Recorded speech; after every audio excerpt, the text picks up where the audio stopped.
Look, the ice regrew here overnight, and now there's big goldfish there because it's like a firmament for them. So they know nobody can bug them. There's a bunch of them over there. They don't mind the ice, and over there, there's always an opening where oxygen is being exchanged. There's never any fear of running water in the winter.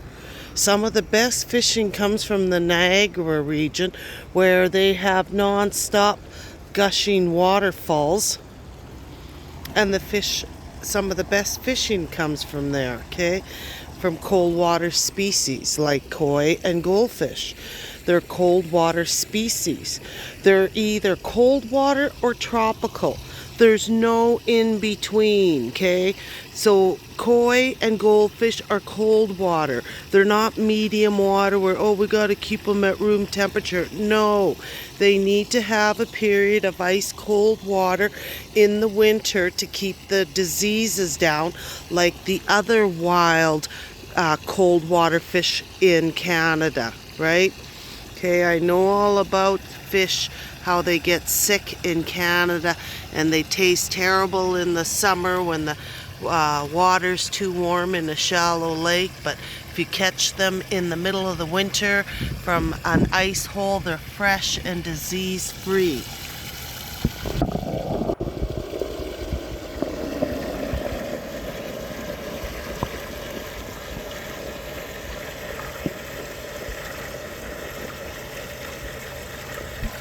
And that, my friend, is ice cold water. My fingers were starting to freeze.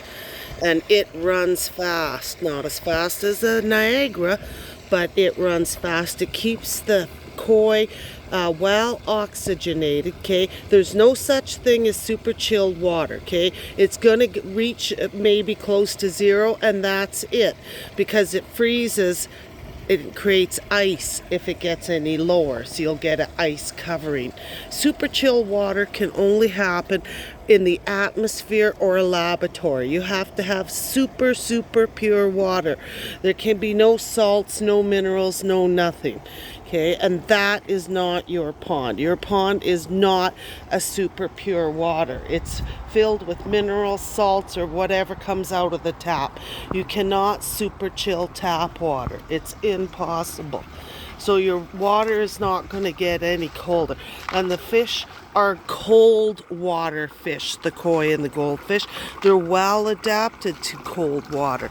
I've never had a fish just suddenly die in the middle of the winter with an unexplained reason. Okay, I had a couple babies that got stuck in that filter, and that was it. Right?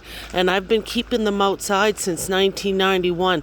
If you go back and look at my channel, it goes back hundreds of videos back to 9 years ago when I first started recording and keeping my fish out. And a lot of the winters I never covered the pond, and that's fine too. Look, they're swimming peacefully.